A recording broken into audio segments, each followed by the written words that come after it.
ABC One Television. ABC One Television. ABC One Television. Le leader en actualité. Bonjour, bonsoir fidèles internautes partout au message à travers ABC One, la chaîne numéro 1. Oui, mais nous toujours l'actualité. Tu es sous nous constaté tous les 30 juin, oyo batunion son amboka bande kozela soulèvement populaire au Ezaki appelé fallait marche moko salama na République démocratique du Congo pour na réclamer vérité des urnes et bongo et salama quitté to ko belango tout au long ya émission na biso to ko bali sous à propos de Moïse Katumbi na concernant marche à les 30 ya mokolo ale to ko bali sous ndenge ndeko Félix Tshisekedi a répondu qui par rapport il y a question matuna qui dirige la RDC, qui m'a régné partout dans le monde. Grand merci à ma patronne, ma mère double, maman Chantal Ao. Merci à notre papa Osé. Merci Nabino Nyonso. Tolanda qui va séjection Nabino par rapport à la question de qui l'émission précédente de Konanga Jimmy Boyembe qui dirige la RDC. Vous avez qui est belé à répondre positivement, bah voice, bah audio, bah message et ça là qui sont bien des gars à l'émission où analysons ensemble tout les sous pour nous analyser en séjour du 30 juin où ils ont proclamé la journée à soulèvement populaire au bison fighter répondre positivement na ba province na Kinshasa mais et salamité cause nango to ko ba tout au long il y a émission na biso ndenga rato énuméra ka ba point au nini to ko développer par rapport à émission to lobelaka ndeto ebi to betaki c'était ou le premier titre comme lelo le 30 juin mon mboka bima nzela faut réclamer vérité ndenge zala kaka mais gouverneur de la ville alobaki que moi marché zala izate azo prendre acte na yangote parce que le 30 juin ils jour moko fouza na méditation bargima nyo sona ba pesaki ndenge bino bozara toujours ba net bolanda ka information ndenge lekaki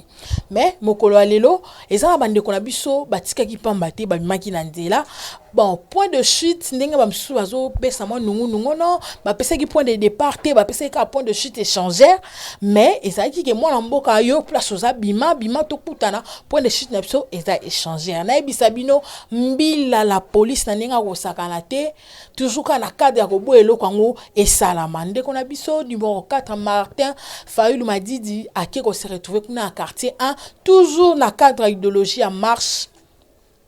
oh babela ki utakala mais la police est intercalée mutukane zui crevaison na ndenga osakana te ba escorter tina résidence na ye mais toujours ba te loko ezaki préparé depuis longtemps pour la nini et réussir en tout cas population azaki na ye prêt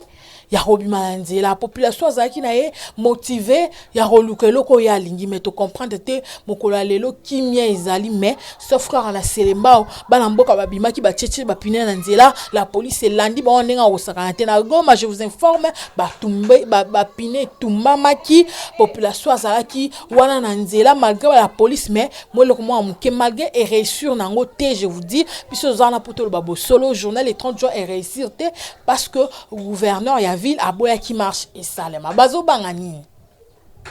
netolo baka bozo banga nini boyebi que bino boza na pouvoir boyena boy opposition na biso na ngam toyebi toujours ezaka na majorité na opposition na quand otoza bande ko na biso baza na opposition basengi basala soulèvement na bango basala marche na bango na kimia nyonso le gouvernement et accompagner action na bango et comme quoi intercaler na bango mo basali pe échec toyebi biso ce que les 30 jours de la journée oyo ba défilé sala maka ba soda journée de libération mais bango mo pe basali ka bongo po baba intercalé marche zate mo intercalé marche zate bino pe kuna défilé zate ba regroupement je vous dis na ba marche de santé ba boye salima bazo bangani c'est-à-dire que bazo banga eloko ba ebi que eleki ba ona makasi point d'interrogation on ne jamais ndeka na fsa bino ndeko Moïse Katumbi a tutaki depuis hier soir que azalaki informé par rapport il y a activité ça qui lancé mokolo alelo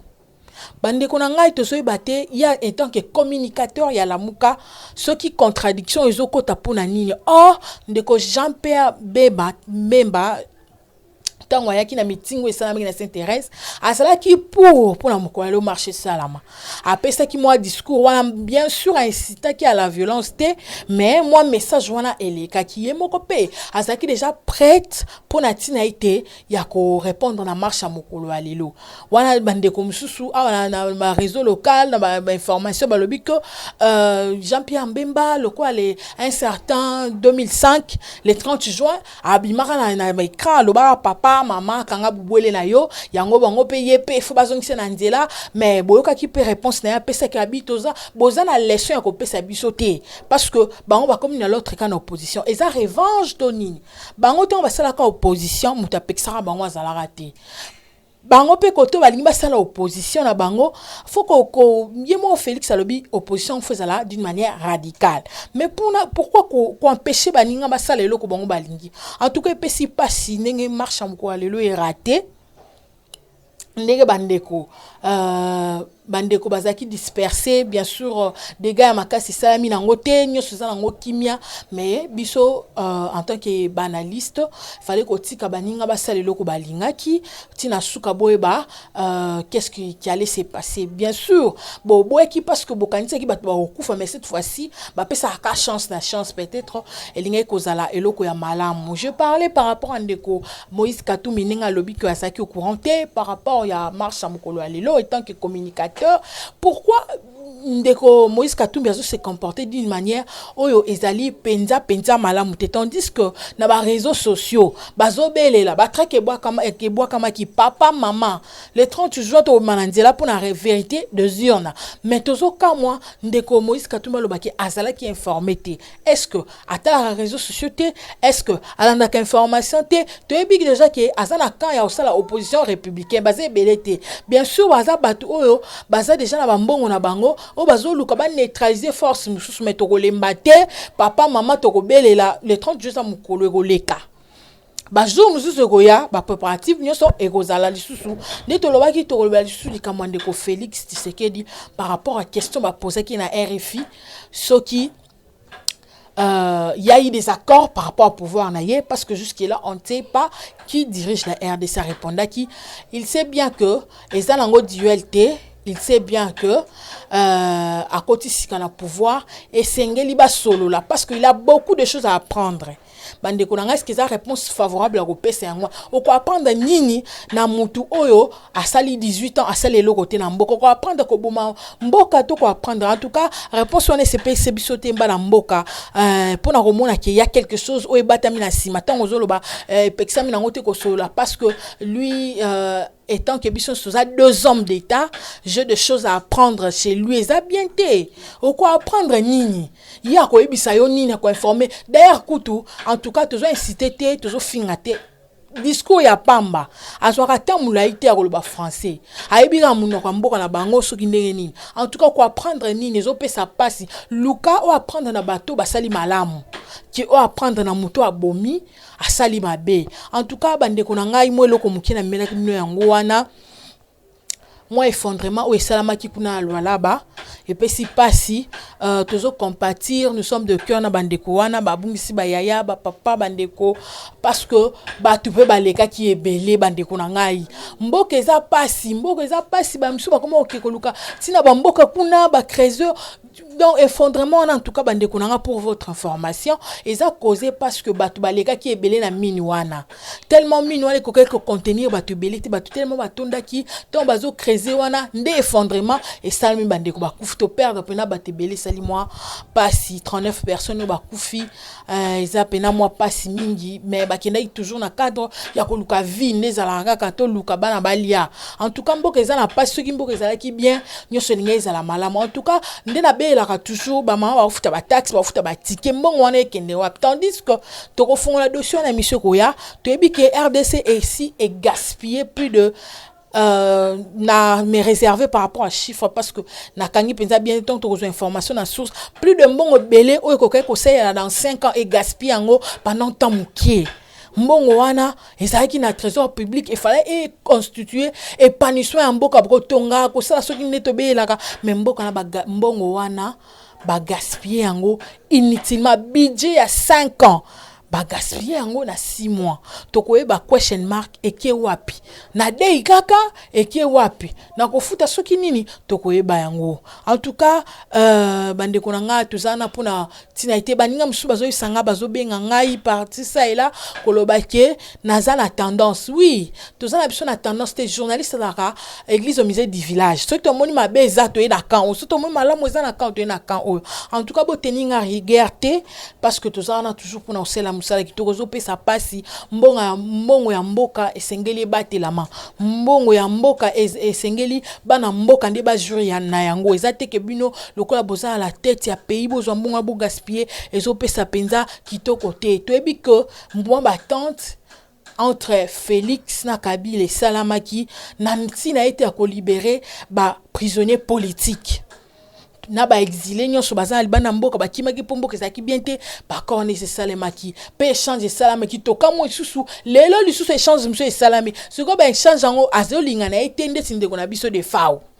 fozonga mboka aza exilé politique po makambo eza na sewana na biso to ebité tozolo banga makambo eza na nzili fala zonga ba exilé politique baza ebele fo bazonga mais point wana ils ont traîné pour parler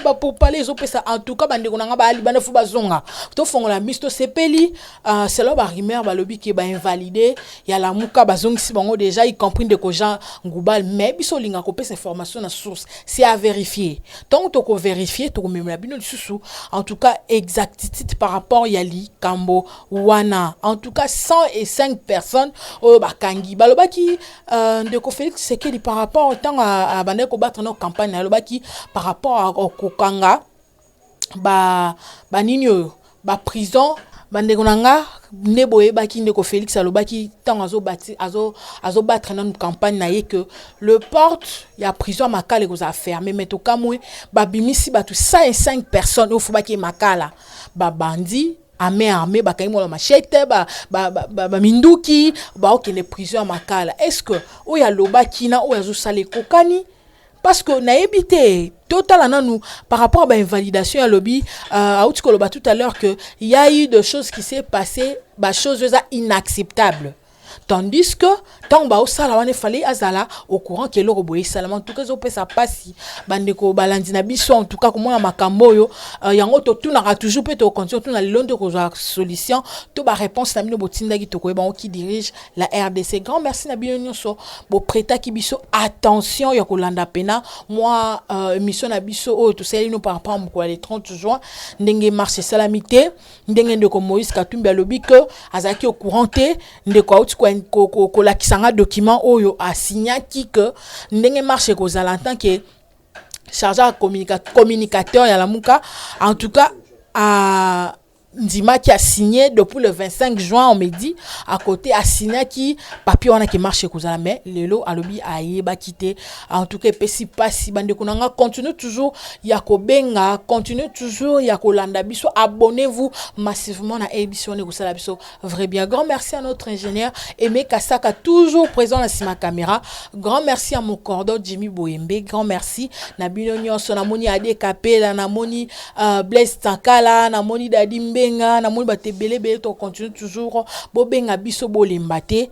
tozana pona osela bino musala kitoko. Quant à moi je vous dis déjà au revoir et on se retrouve au prochain numéro. Bye. ABC1 Television, ABC1 Television, le leader en actualité. Actualité politique de la RDC, d'Afrique et le reste du monde. ABC1 Television, le leader en actualité. Actualité locale et internationale. ABC1 Television, ABC1 Television. Actualité sportive, le football, boxe et autres. Actualité religieuse en RDC, en Afrique et le monde. Actualité culturelle de tous les pays africains. ABC1 Television. Les leaders en actualité, c'est ABC1 Television.